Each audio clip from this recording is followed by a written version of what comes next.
Hello everyone. आज का हमारा सवाल है, consider the molecule CH4 NH3 and H2 which of the given statement is false. तो यहाँ पे देखिए तीन मॉलिक्यूल के बारे में दिया, CH4 NH3 और H2। आपको बताना है ये चार में से कौन सा स्टेटमेंट फॉल्स है। यहाँ पे जो स्टेटमेंट आपको दिए गए हैं उसमें बॉन्ड एंगल एक तरह से कंपेयर करना है इन मॉलिक्यूल्स के। तो सबसे पहले हम एक काम करते हैं, इनका स्ट्रक्चर बना लेते हैं। CH4 देन NH3, NH3 में तीन हाइड्रोजन होंगे और एक लोन पेयर हो जाएगा, ठीक है। और फिर आपका है H2O में आपका OHH और यहाँ पे दो लोन पेयर हो जाएगा, ठीक है। तो जब यहाँ पे हम बॉन्ड एंगल के ऑर्डर की बात करेंगे तो सबसे पहला काम हमारा होता है हाइब्रिडेशन निकालना। यानी सबसे पहले हम यहाँ पे क्या करेंगे, हाइब्रिडेशन देखेंगे। और हाइब्रिडेशन यदि आपको पता हो तो आप बॉन्ड एंगल इजिली प्रेडिक्ट कर सकते हो। sp हाइब्रिडेशन के केस में बॉन्ड एंगल sp 180 आता है, sp2 के केस में बॉन्ड एंगल 120 आता है, और sp3 हाइब्रिडेशन हो तो बॉन्ड एंगल 109 डिग्री 28 मिनट आता है। बस एक चीज ध्यान रखना है यहाँ पे कि ये चीज वैलिड है only when there is no lone pair on central atom. Central atom के पास कोई लोन पेयर ना हो तो आप ये इजीली लगा सकते हो। यदि लोन पेयर आ जाए तो ऐसे में फिर बॉन्ड एंगल चेंज हो जाता है। देखते हैं आगे क्या होता है।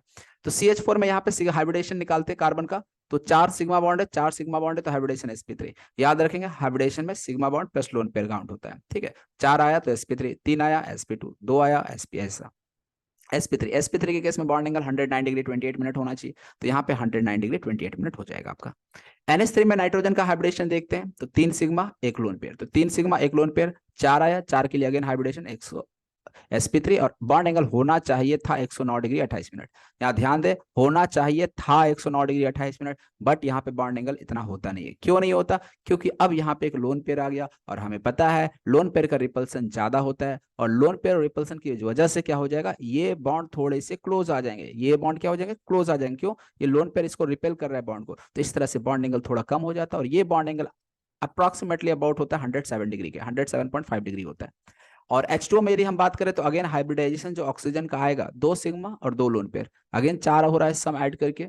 4 के लिए हाइब्रिडेशन sp3, बॉन्ड एंगल होना चाहिए 109 डिग्री 28 मिनट, बट अगेन यहाँ पे लोन पेयर है तो लोन पेयर यहाँ पे फिर से रिपल्सन करेगा, और इस रिपल्सन की वजह से ये बॉन्ड और क्लोज आ जाएंगे। और यहाँ पे बॉन्ड एंगल देखिए, यहाँ पे एक ही लोन पेयर था तो बॉन्ड एंगल कम होकर 107 पे आ गया था। यहाँ दो दो लोन पेयर पड़े हैं तो यहाँ पे तो रिपल्सन और ज्यादा होगा, तो ऐसे में बॉन्ड एंगल और कम हो जाएगा और ये 104.5 डिग्री के अप्रॉक्स हो जाता है। तो बॉन्ड एंगल का आपको ऑर्डर दिख रहा होगा, किसका ज्यादा किसका कम है, ठीक है। रीजन भी मैंने क्लियर कर दिया। तो अब चारों ऑप्शन को वन बाय वन हम लोग स्टडी कर लेते हैं। पहला ऑप्शन है HOH bond angle in H2O is larger than HCH bond angle in CH4। तो बॉन्ड एंगल H2O में ज्यादा होगा, H2O का बॉन्ड एंगल लार्जर होगा than HCH bond in CH4। यार ये स्टेटमेंट तो बिल्कुल गलत है, HOH का तो कम होगा ना। यहाँ H2O में HOH का बॉन्ड एंगल ज्यादा बोल रहा है, तो स्टेटमेंट तो फॉल्स हो गया। और आपको बताना भी था which of the given statement is false, तो आंसर तो आपको मिल गया। बाय द वे हम चारों ऑप्शंस को रीड कर लेते हैं पहले। Option B, the HOH bond angle in water is smaller than HNH bond angle NH3। Water में जो बॉन्ड एंगल आएगा वो NH3 से बॉन्ड एंगल कम आएगा, बिल्कुल सही है, दिख रहा है। इसमें 104.5 डिग्री होता है, यहाँ पे 107 डिग्री होता है, तो ये स्टेटमेंट ट्रू है। HCH bond angle in CH4 is larger than HNH bond angle in NH3। बिल्कुल, CH4 में जो बॉन्ड एंगल आएगा वो NH3 से ज्यादा आएगा, दिख रहा है हमें, तो ये भी स्टेटमेंट ट्रू है। Option D, HCH bond angle in CH4, HNH bond angle in NH3 and HOH bond angle in H2O are all greater than 90। तीनों केस में यहाँ जो बॉन्ड एंगल आएगा वो 90 से ज्यादा होगा। बिल्कुल यार, ये दिख रहा है हमें, 109, 107, 104, 90 से ज्यादा है, इसमें कोई दिक्कत नहीं। तो इसलिए ये स्टेटमेंट डी भी जो है वो भी आपका ट्रू है। आपको बताना था फॉल्स स्टेटमेंट, जो कि ऑप्शन ए है। तो उम्मीद करता हूँ आपको समझ आएगा ये सवाल। Thank you for watching video.